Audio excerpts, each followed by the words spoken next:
You are listening to the Life Coach School podcast with Brooke Castillo, episode number 23.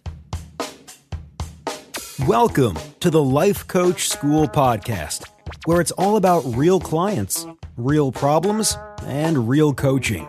And now your host, Master Coach Instructor, Brooke Castillo. Hey, what's happening, everybody? Welcome back to the podcast. Hey, before I get started, I just want to give you a heads up. At the Life Coach School, I have started to do some free webinars on Wednesdays. We're calling it Webinar Wednesdays over there. So if you're interested in getting to more in-depth work, seeing the work that I do and seeing what my offerings are, please check it out over there. You can go over to lifecoachschool.com and just look under class schedule, and you will see all the free webinars that are currently on the books.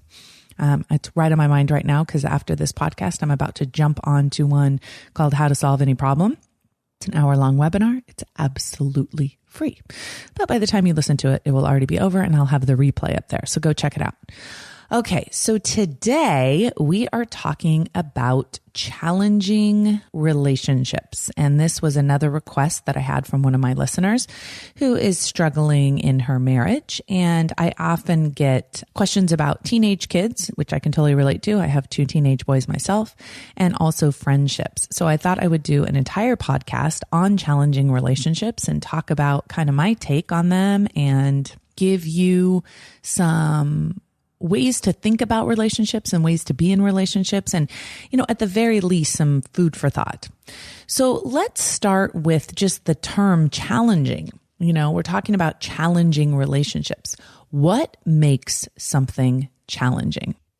Now, if you've been with me for a while, you know the answer to this question. What makes something a problem? What makes something challenging is our judgment about it, is our thinking about it. You could have 2 exact same relationships with the exact same dynamics. Someone can think it's a problem and that it's challenging, and someone can think that it's fantastic and wonderful. The only difference is how we decide to think about something. And so first and foremost, that is a really powerful question that we ask our clients at the school all the time. Think about your relationship. If you have a challenging relationship, maybe it's with your boss, maybe it's with your husband or your wife, maybe it's with a coworker or a friend. Pick a relationship right now and think about it. Now, notice what you think about when you think about that relationship. What thoughts come up for you? Are they all negative? Now, be careful here because you may think that you're just describing the relationship factually. Okay, you think, oh no, these aren't thoughts. This is just how it is. This is just how this person is. And this is something that's really challenging to see when you're doing it yourself, right? When you're looking at your own mind, when you're watching your mind with your mind, it's hard to see that what you're thinking is really just a thought. It's not factual. Factual means every single person would agree in detail. So look at your thinking about this challenging relationship and notice what you're thinking. If you notice a lot of negative thoughts, you probably feel pretty crappy about the relationship. If you notice a lot of positive thoughts, it's probably not a challenging relationship. So that's really the most important thing to look at first. And then ask yourself this question. Why are you choosing to think this way about this relationship? Now your head might go, what the what? When I say that, because we don't really see it as a choice. We see this person's difficult, this person's challenging, and therefore that's why my thoughts are the way they are. But thoughts aren't defaults, right? We get to choose what we want to think, and what we decide to think will determine how we feel. Most of us, what we do with all things like this is we have our thoughts on default and then we blame the other person for how we feel. We say, no, the reason I'm stressed, the reason I'm frustrated, the reason I'm angry is because of this other person. And I want to promise you something. The other person cannot control your feelings. Cannot. You have to think about that person in a certain way, think about something they've done in a certain way in order to feel. So you need to grab a hold and take responsibility of those thoughts first and foremost. Okay, think about the negative person. Think about what you think about when you think about them. And then ask yourself the question, why do you choose to think that way about that person, especially if it makes you feel horrible? Okay, that's kind of 101.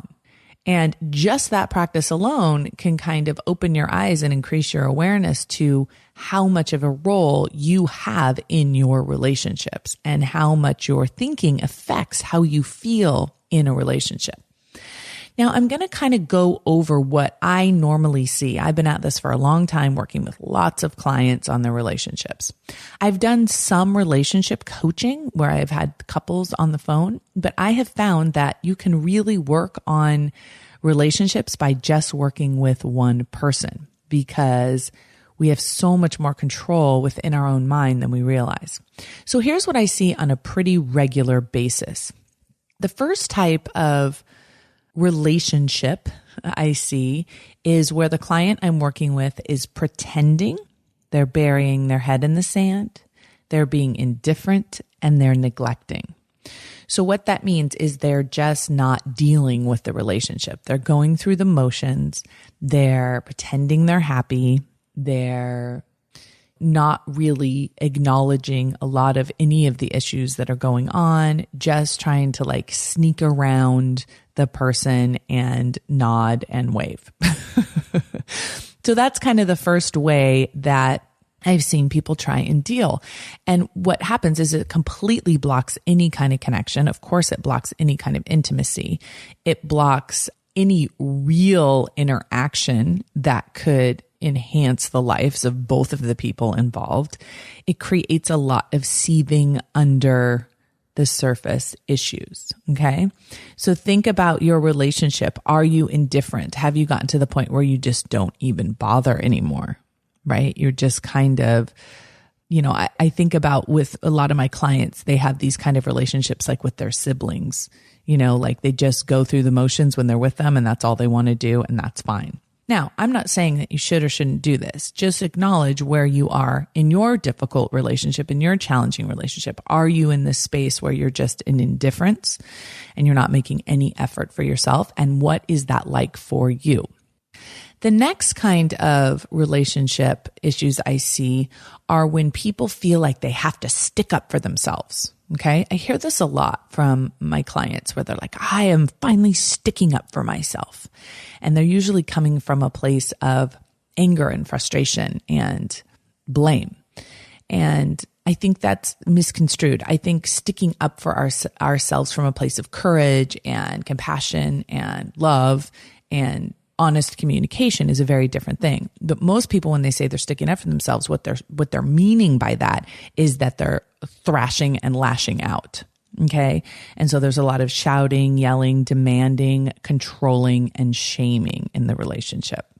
And this is really when someone hasn't owned their responsibility in a relationship and they haven't taken control over their own mind and their own emotions. They're really trying to change the other person in a very aggressive way so they can feel better. And I'm sure you've all seen relationships like this that are full of shouting and yelling and demanding and sticking up for myself and controlling and shaming. Okay. So the first issues I see, first types of relationship, a lot of pretending, a lot of indifference, a lot of burying the head in the sand. Second kind is a lot of yelling and screaming and shouting and controlling and shaming. The third type of issues that I see in relationships are when there's a lot of complying, pleasing, and denying of themselves. So I work with clients that just are really trying to get the person's approval and they're just complying with them, but really underneath they're seething. They're so frustrated and they're so hateful underneath, but they're going through this just pleasing, complying, denying process to keep the peace in the relationship. And I always say to them, there is no peace in this relationship because you're not having any peace. You're not feeling peace. So how can you say that the relationship is peaceful when you're so filled with resentment and frustration and hate? And that's a really important thing to think about. Like if you're spending a lot of time keeping the peace, what does that mean? Right? What does that mean? Does that mean you're feeling peaceful? Most of the time, the answer is no. And then the last type of issue I see in relationship are where people are lying, deceiving, defying each other, lots of back talking, cheating, that sort of thing, where the relationship has gone to the level of I'm just going to tell this person lies and I'm going to do things behind their back, and I'm going to just smile to their face, but really I'm going to be, having an affair or cheating or doing some, like if it's a boss, I'm going to be looking for another job and, working on my other business while I'm at work and kind of stealing from the time that I'm getting paid for.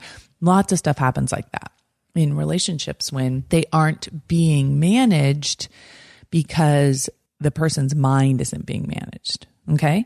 So when I describe these issues in relationship, I'm describing one person in the relationship. So think about your relationship and think about how are you handling your relationship? Are you handling it the first way? Are you just pretending and burying your head in the sand and being indifferent to it? Are you handling it the second way? Are you shouting and yelling and sticking up for yourself and controlling and shaming the other person? Or are you complying and pleasing and denying yourself and really seething underneath the surface? Or have you gotten to the point where you've started lying, defying, cheating, and talking behind the other person's back, right? Gossiping about them. And, if maybe it's a friendship and you're talking to another friend really negatively about this person, but not talking to the person directly. Where are you in your relationship? Now, here's the temptation. The temptation here is to want to describe the other person. Oh no, this is what my clients say all the time. Let me tell you about them and what they do. I'm not interested in what they do. You have no power in what they do. I don't want to know how they act. I don't want to know what they're doing. In the beginning, I really just want to know what you're thinking, what you're feeling, and what you're doing, because that's where all your power is. That's what you can change. Most of my clients come to me having had tried to change the other person for years, and it never works. You can't change another person, right? You can create a relationship where they're the one that is complying and pleasing you and seething underneath. That can happen. That dynamic can happen, but you really can't control the other person. So what I want to know is what's going on with you. What's going on in your head, in your body, in your actions. Okay. And here's how I believe we can all have better relationships without even having couples therapy and without even having a conversation about how the other person should be behaving. So let me go through my steps for managing challenging relationships.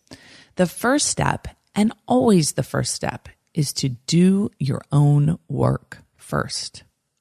Notice how much you want to change that other person. Notice how much you want to blame them, and notice how powerless that leaves you. So the first thing you need to do is take responsibility. I love the word responsibility because it means you have the ability to respond however you want. Okay. So take responsibility for how you think and how you feel in all of your relationships. So if you feel frustrated, you need to own that you are the one choosing frustration. The other person cannot frustrate you without you participating. Okay. So take responsibility. What are you thinking? What are you feeling in this relationship that is causing you to be challenged? I get it. I hear you. You want to tell me about this other person. You want to tell me, but you wouldn't believe it. Everybody agrees. Everybody agrees this person is terrible. But it doesn't matter if this person is terrible in your mind. What matters is how you feel when you think that, and you have a choice on how you want to think and feel. But first, you have to own that you're the one. So when I teach thought work, a lot of times people will say, okay, so now I just want to change the way I'm thinking about this person. But you can't really do that until you understand where you are now. Really understand it. When you think your teenager is very difficult, how do you feel? When you think your boss is a total jerk, how do you feel? I know you have evidence. I know you do, but that's not relevant. What's relevant is that when you choose to think they're a jerk, how do you feel? When you choose to think that you hate working for them, how do you feel? And when you feel that way, how do then you act? What do you do? Do you pretend? Do you lie? Do you stick up for yourself and yell and shout and scream? Or do you go talk to your coworker about your boss behind their back? Do you behave in the way you want to behave? You want them to change their behavior, but are you behaving in the way you want to behave? And are you feeling the way you want to feel? Remembering that they can't cause you to feel anything. That's on you. So then once you've really taken responsibility, and I will say that is a big leap for most of us to get to the place where we take responsibility for every single feeling and every single thought we have. As soon as we do that, it takes us out of any kind of victim role that we may have put ourselves into with that other person. Then you need to deliberately decide who you want to be in relationship with this person. Who do you want to be? I'm really clear that you know how you want them to behave and who you want them to be. But my question is, how do you want to be? How do you want to behave? What do you want to think when it comes to this person? And how will that make you feel? And then how do you want to act? There's nothing more powerful than deciding that you want to be a certain way, no matter how someone else acts. That has been the most powerful experience for me, to be able to stand in my truth and be who I want to be and not blame someone else for my bad behavior, but owning it. Okay. And deciding I don't want to act that way. Here's how I want to act. I want to act kind. I want to act calm. I want to act peaceful. Doesn't mean I'm always going to be able to get there, but that's what I'm choosing. I am not helpless. I am not this person's victim. I get to decide who I want to be in this relationship. Okay. So step one is always doing your own work. Taking responsibility for how you are currently thinking and feeling in the relationship. The next thing is to deliberately decide, how do you want to think and feel and be in this relationship? You have a choice and you get to decide, how is it you want to be? And then, and this is a biggie, you have to know that other people have the freedom to be who they are and do what they want to do at all times. You cannot control them. You can try and you can threaten them and you can try and control them. But ultimately, whether they decide to comply or not is up to them. That is their choice. And there is freedom in knowing that you can't control another person because it's exhausting to try. It's exhausting trying to control other people. So if you allow yourself to know that they're going to do what they get to do, but none of it has any effect on you until you allow it to. They don't have any power over you either.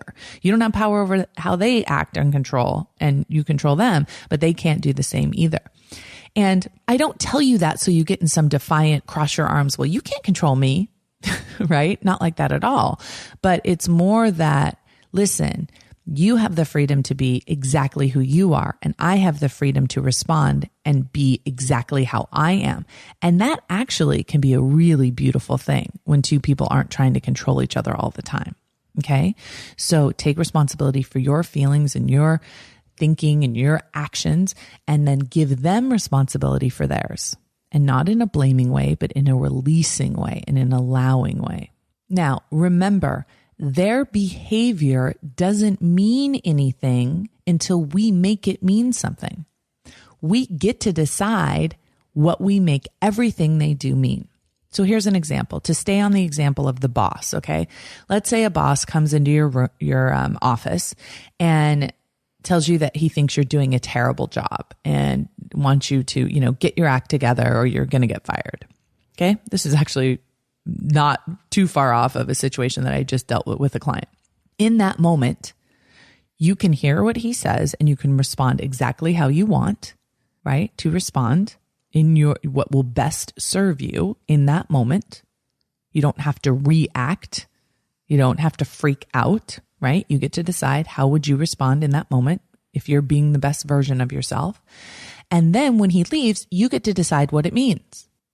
Now you can sit there and think, which a lot of people would do, what a jerk, he doesn't appreciate me, I hate working here, I hate him, I got to get out of here. All that negative thinking can just spin you and spin you and spin you. Or you can decide to think something differently. You can decide to make it mean something different. And one of the things that really helps me is try to understand where people are coming from. Like, why in the world would someone come in and act like that? What's going on in his head that he's acting that way? And knowing that it has nothing really ultimately to do with me until I decide it does. Okay. And nobody is going to determine my fate but me. And nobody is going to decide whether I will be successful or not but me. And then I ask myself, what is true about what's been said here? Is there any truth? And usually you can find that there is. And that's your power moment right there, right? That's where you can really take responsibility for, are you delivering the most in your job? Are you doing the best you can? And I'm going to offer that if you're in a really negative state of hating your boss and feeling negative emotion, the answer is probably no. The answer is probably no. It doesn't mean you stay in that job. It just means that you don't leave because you want to change how you feel, because you don't have to leave to change how you feel. This person has no power over you and how you feel. They may be able to fire you. They may be able to affect your career in some ways, but that doesn't mean that they can determine how you feel, and they certainly can't determine how you behave. That's power. When you blame them for how you feel, you're giving that person all of your emotional currency. You're giving them the ability to determine how you'll feel, if you're miserable or not. And typically the people that we do this to are people we don't really think are capable. It's the last person, our horrible boss is the last person we want to delegate our emotional life to, right? We want to take responsibility for that. So their behavior doesn't mean anything until we make it mean something, and we can decide how things will affect us. And in that situation, I would want that to fuel me. I would want to make it mean something that could fuel me and make me feel motivated, make me feel inspired. Is that possible? Absolutely. Because I am responsible for how I think, feel, and behave. Now, when we do this work, then and only then do we involve the other person. Okay. People will say, well, I'm pissed off. I'm going to go talk to my husband. I'm like, okay, well, you can talk to your husband from a place of really negative emotion and really negative thoughts. But how do you think, let's play that out. How will that serve you ultimately? Right? You're going to be blaming and blaming and blaming and blaming. And the husband will probably be defensive and blaming back. And let's play that out. I always say, let's get you into a place where you want to be, where you want to feel, where you feel effective and you feel clear and you feel clean. And then and only then do we have a conversation where we're not reactive or we're not inactive. Okay.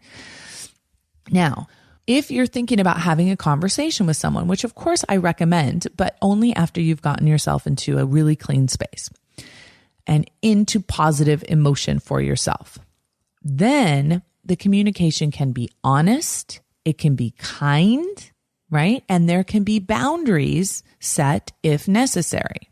Okay. And I have a whole podcast on boundaries if you want to listen to that one, because that's only appropriate when there has been a boundary violation, right? And you can sit down with someone and have a conversation with them, and you can make requests of them. You can tell them what your preferences are. But it's a very fine line between, hey, this is what I would love to see in our relationship. This is what I want to start doing. I would love it if you would want to start doing the same thing. But you can't hang your hat and your happiness on whether they do it or not. Because remember, they have the freedom to be however they want to be in their life and in their relationship. You can't control that. But it doesn't mean you don't make requests. But what happens to a lot of my clients is they make requests, and then if the person doesn't comply, they make it mean a bunch of ugly, negative, horrible things. And again, they release all of their emotional power to the other person. And they say, I will only be happy if you do A, B, C, which is never true. You're responsible for your happiness, not this other person. Okay. So talking to someone, because a lot of times, like in my relationship with my husband, I'll sit down and talk to him and say, hey, I would love it if we, went out more. I would love it if we had more time, just the two of us, to sit outside and, sit in the yard and just talk for, 10 minutes in the evening or whatever. And he would be like, yeah, totally. That sounds great. We're both totally on the same page. And So that's really important for us to talk about that communication and communicate in that way. But there's other times where, I sit down, I'm like, God, it would be really, great if you would always make the bed or something like that, right? Well, he may not agree that would be really great. And so I can make the request, but if he doesn't do that, I'm not going to say, wow, he really doesn't care about me. He really doesn't do what I want him to do. And a lot of times I'll say to my clients, do you really want someone that you love to do a bunch of stuff that they don't want to do? Really? Do you want them to do stuff that isn't authentic to them, that isn't true to them? That's something to really consider. I have a client who really wants her husband to be more romantic, but it doesn't come naturally to him. It's not something he really enjoys doing. He'll go through the motions for her because he knows that she likes it, but it's only for her benefit. He doesn't get any joy out of doing it. And it's just the truth. And so we talked about this a lot. And, she said, but I want him to get joy out of it. It's like, well, but he doesn't. I mean, that's not something he does. What he gets joy out of is something different. And so how do you reconcile those things? You can't demand that someone enjoy something they don't enjoy. And that's a really powerful thing to consider. Now, when it comes to like doing chores around the house and stuff like that, then that's more of a give and take kind of agreement thing. But most people, what they do is they set it up for so much conflict because they make it mean when someone doesn't come home on time or when someone doesn't do the laundry or someone doesn't take out the trash. They make it mean something that it doesn't mean. They make it mean something, you don't care about me, you don't care about the family, which is so far apart from just not wanting to take out the garbage. And so that's really important to sit down and like really talk to each other. Why are you doing this? What's important to you? Why are you upset about this? Tell me your thoughts about it. And from that place, you can usually find solutions. And when couples sit down and focus on finding solutions and win-win solutions, they're usually available. But when you sit down with someone and you're blaming and shaming them, they're very defensive and there's really usually no clear creativity in terms of finding solutions. When you're in a relationship, it's important to remember the difference between being vulnerable and being a victim. Just because you're in a conversation with someone and you're crying does not mean you're being vulnerable. And in fact, a lot of times we are in relationships and we're crying because we're manipulating the other person. We're trying to make them feel bad about how we are making ourselves feel. So just be honest to yourself about that. Being vulnerable takes a lot of courage, right? Being vulnerable means you're open, you're telling the truth, you're sharing your fears, you're owning your piece of what's not working in your relationship. That's vulnerability. Being a victim in a relationship is creating a situation where you're blaming the other person. You're giving them responsibility for how you're feeling. And relationships where you act as a victim become powerless and very manipulative. So just be aware, are you being open and honest when you're communicating, or are you blaming and being a victim? Ongoing connection to someone requires honesty. It requires vulnerability, and it requires a lot of self-coaching, a lot of self-work. And one of the things I love, Marianne Williamson says this, she just says, it only takes one sane person in a relationship to make it better. If one person works on themselves and they work on their mind and they work on taking responsibility for their side of the street, the relationship will improve even if the other person doesn't change. Now, a lot of people get pissed off when I suggest this because they're like, well, why should I have to change? And they don't have to change. And then it's that conflict. And what happens when you recognize that you're responsible for how you feel and that you can take care of yourself and that they don't have to fulfill your needs, that you have the ability to fulfill every need you have, then the relationship becomes much more enjoyable because there's much less of a demand on the other person to take care of you emotionally. And that's a much better place to be for both people in the relationship. And it opens up a lot of communication, and it opens up a lot of kindness and compassion, which most human beings respond to much better than they do to blaming and shaming and controlling. Okay. Relationships are a beautiful opportunity for us to evolve ourselves, for us to become a better version of ourselves, for us to take responsibility for ourselves. A lot of times challenging relationships seem too challenging, and so we want to delete them from our lives. And many times that is appropriate. I'm not saying it isn't. But I think a lot of times we just want to remove the person so we don't have to face ourselves. We don't have to work on ourselves. And I've been there. I know what that's like. But I will say the relationships that have been the most challenging for me have also taught me the most about myself.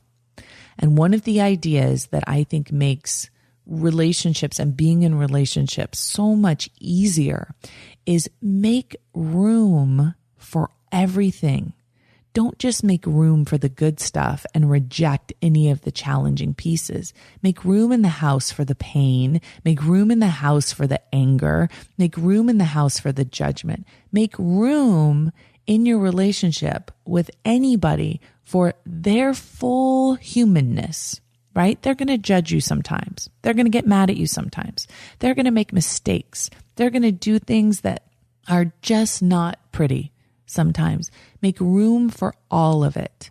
Don't try and create perfect relationships where there's no room for anything challenging, because the challenging parts of the relationship are the parts that make us grow. And if we can stay connected to the other person, you can actually grow together and grow more than you would had you not been in this relationship. And those types of relationships and the ones that make us grow the most make all of our other relationships even better. So I really want to encourage you to, I hope, you really paid attention to these steps and you're really committed. I'm not going to say that it's easy, especially if you're in a pattern of being a victim or you're in a pattern of yelling and screaming or pretending or being indifferent. But I want to invite you to just explore the idea that you can change the relationship without changing the other person.